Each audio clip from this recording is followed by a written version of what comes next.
Magbigay ng tikas pahinga.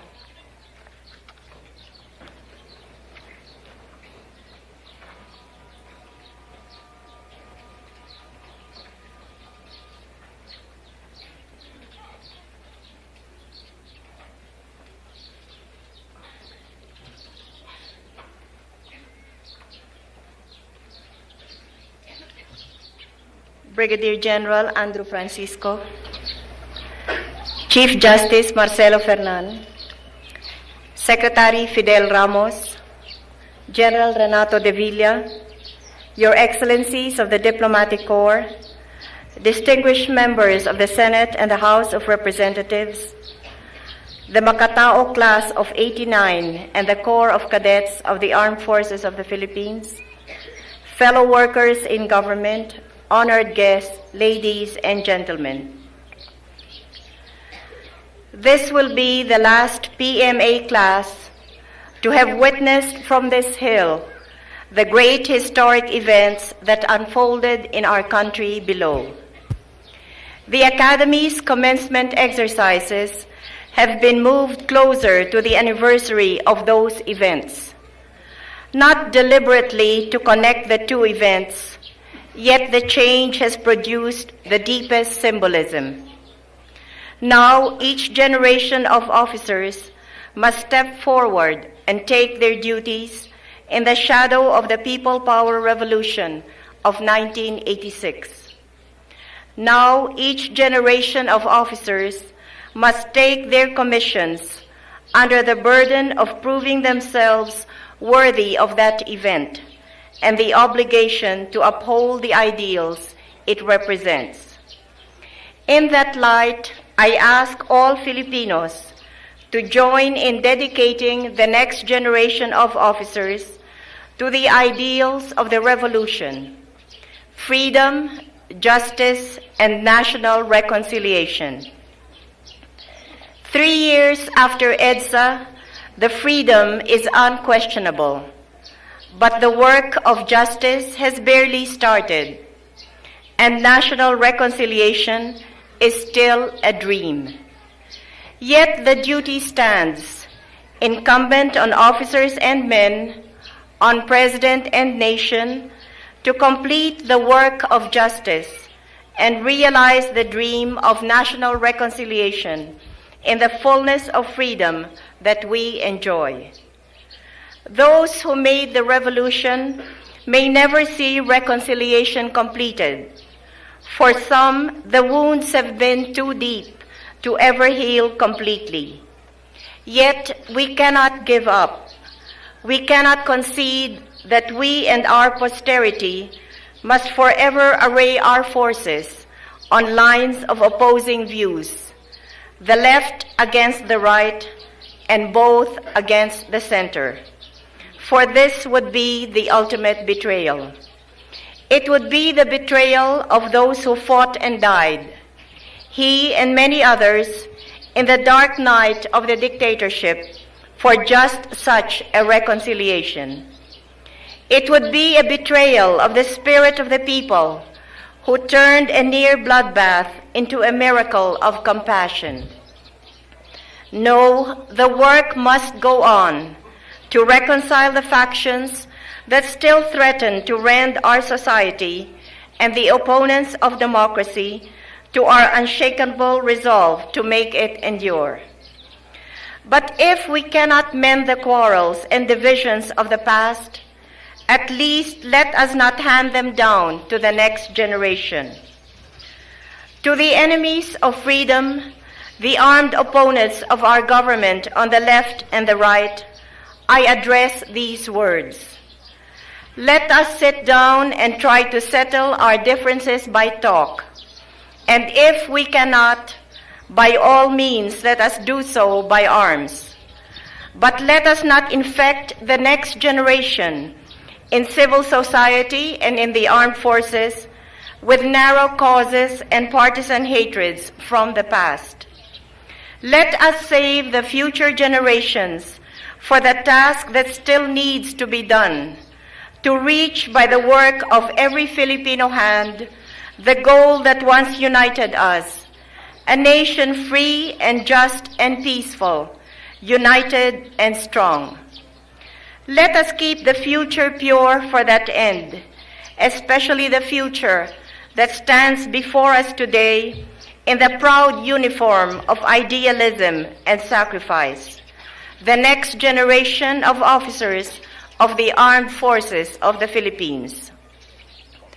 To the graduates of the Philippine Military Academy, Class of '89, I say, you are leaving the walls of this academy at a time when important changes are taking place in the country.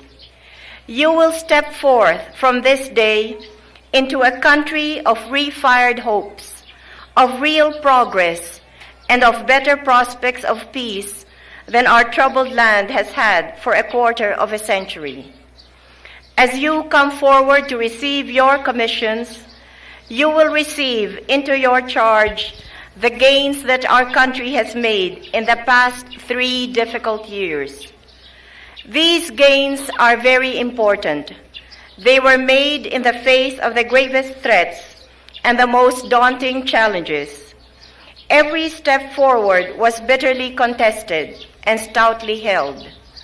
Not an inch of ground was surrendered. In 3 years, we reversed this country's descent into economic collapse, political disintegration, and social revolution, and started our ascent to the future. It is so easily forgotten how bad the situation was. But for those of us who have helped raise this country from desolation and despair, we remember it well. We built it up stone by stone in the teeth of our enemies who mocked the halting progress of the country they had crippled. We plodded on, we persevered to reach this day and beyond it to the future that we all seek. Those who sap the strength of this country will ask you to join them in exploiting its weaknesses. Ignore them. Ignore them out of patriotism. Ignore them out of prudence. This country, this government, and this leader have more strength than appearances suggest. It is the character of democracy to look weak. It is the fate of its vanquished enemies to feel its strength. 4 years in this academy have taught you your role in the scheme of progress. Your duty is to defend what your government and our people are building. The intervention of the military in Philippine politics under the dictatorship and in the revolution is supposed to have confused the military mind. There is no confusion. The military serve for honor, and the sum of military honor lies in this. The professional soldier always obeys the commander-in-chief and never runs from a fight. You have my orders. You know the enemy, the communist terrorist in city and barrio, the right-wing conspirator in our military camps, and the lawless elements who seek to deny unity to our country. Fight them wherever they appear and threaten our people, our work, what we are striving to make of this country. The battlefield is everywhere. That is the nature of the threat, the challenge to your intelligence and leadership. The mission is to protect our people and establish the social conditions of progress, law and order. The prize is the loyalty and respect of our people, the peace and prosperity of our country. Your government cannot give you all the men and logistics for the task. You are expected to make up for the shortage of both with an excess of dedication and zeal. A lot will be expected of you, which only an extraordinary self-discipline and courage will enable you to fulfill. You will be continuously under fire from the guns of the enemy and the attacks of front organizations that seek to instill in the people fear and loathing rather than confidence and respect for the uniform you wear.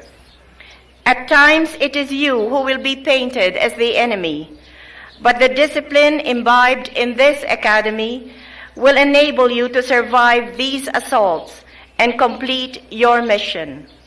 That discipline is also the key to breaking the insurgency. For what we seek to win in feats of arms are the hearts of men. Let no one find in your actions faults that would prove to the people that the enemy is the better choice. To the enemy, show the fighting qualities for which you have trained long and hard at the academy. To the people, show the utmost concern for their safety and the most careful regard for the human rights you are sworn to defend. This is the fight into which you have asked to be called. All the rest is politics, of which this country is beginning to have too much. The long gray line that passed in review this morning includes those of us, in or out of uniform, who share its spirit of total service. It extends beyond the graduates here to those who have passed before and left us memorials of their courage. It reaches farther back still to the birth of the nation, to the examples of our heroes, to the root of all service in the Republic, duty, sacrifice, and love of country. May I offer my heartfelt congratulations to the class of '89 and to their parents. Thank you and good morning.